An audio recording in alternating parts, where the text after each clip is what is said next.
Oh, James, it is beautiful. Are these views going to work for you, darling? Oh, views for days. I can't stand it. No. Okay, so we are in southern Utah and in the St. George area, but to be specific, Ivins, Utah. Ivins. And the restaurant, are you ready?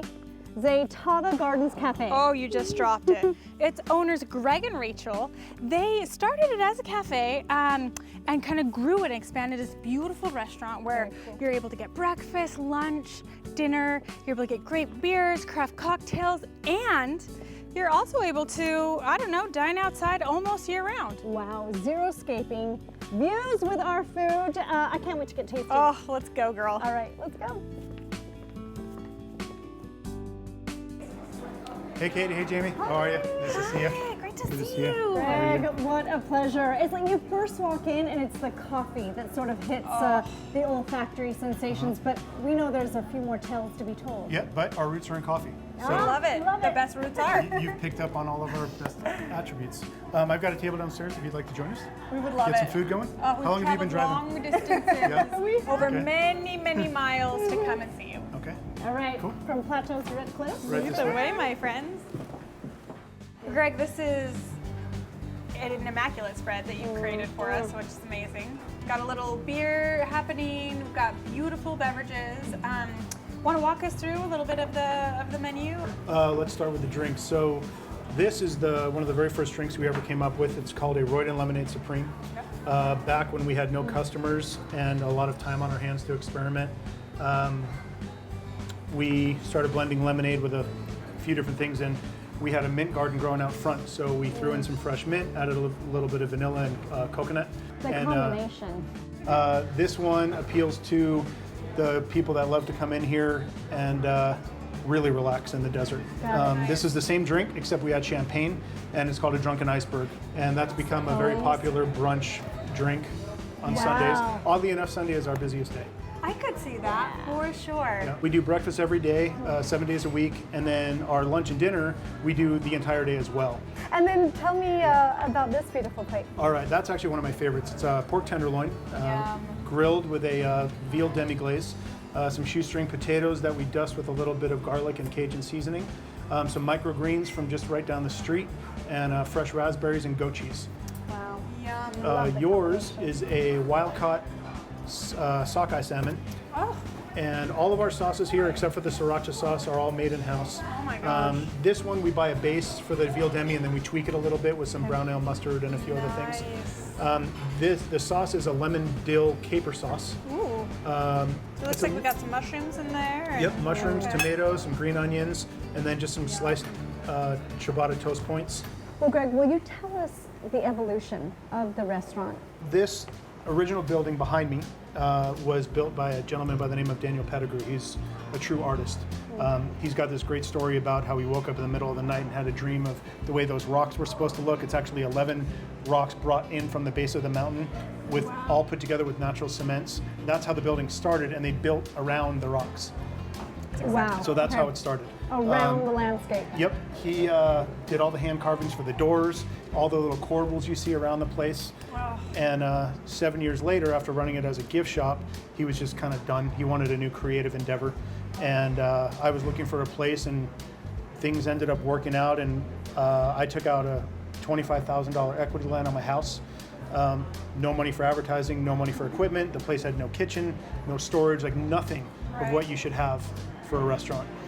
So I went and bought 2 toaster ovens, because that's how I learned how to cook, and put them in the back, and there weren't any fire codes because it wasn't an open flame, so I put them in a bookshelf. Respect to the toaster oven and the bookshelf. Okay. And we just started. I would go to the grocery store every day, bring some food here, put them in Ziploc bags in a little ice bath in a tinfoil container, and I would just start making food and see what people liked. I mean, who was out here at the No time?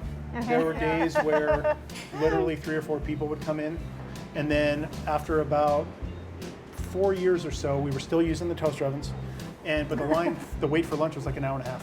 What we did was, over the years, a lot of artists were attracted to this area, and they liked our food, so they would trade us pieces of artwork for food.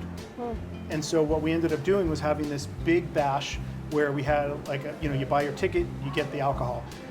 We had a ton of stuff auctioned off, and everyone who contributed a piece got 30% back of what we ended up selling it for in trade at the cafe. So it was just this one gigantic circle of giving. Wow, an art auction. Have art, want to eat. I love it. Yep. Just coming out here, and I'm sure the artist is super inspiring, but to be in this place, it does feel like sacred space. Yeah. I mean, the landscape and the architecture are almost synergistic in where the landscape is the star of the show. It's not like you see these big, elaborate houses. And it's the worst competition to have because we have we have to live up to it, right? But speaking of that, we would love to see the magic that goes into these dishes? Yeah. Let's do it. All right, let's head Go back. take a look. My goodness. This is a working kitchen. You're still making dishes, Yes, I am. but you make something special for us, yeah? Yes, I'm making a lemon dill salmon. Sounds perfect. And the fact that you can get fresh Pacific wild-caught salmon in the middle of the desert. Yeah, it's kind of crazy. Yeah, That is amazing. Are you making a lot in-house, Chef? Do you Yes. talk to us a little bit about that? I say everything that we can do in-house is done in-house. Everything is prepped and made daily. Wow. Everything is, a lot of our herbs grow right outside. No way. Our fresh thyme and rosemary and sage and mint and basil is all outside that we go and pick when we need it. Oh my gosh. Who's caring for that? We all care for it. That's amazing. Now, what do you put? What goes along with the salmon? The salmon is it's a lemon dill broth. Okay. It has fresh tomatoes and mushrooms and capers. Ooh. Cars, I need new toast points. And our toast points come from our ciabattas that we use as a bun for our sandwiches. Nice. Why ciabatta? And it's our favorite. I mean, the ciabatta best. is the best bread. It is the Yeah. best bread. What are you most proud of? Like if See, you had to say, like, for what you're doing in the kitchen, like, yes, we do that.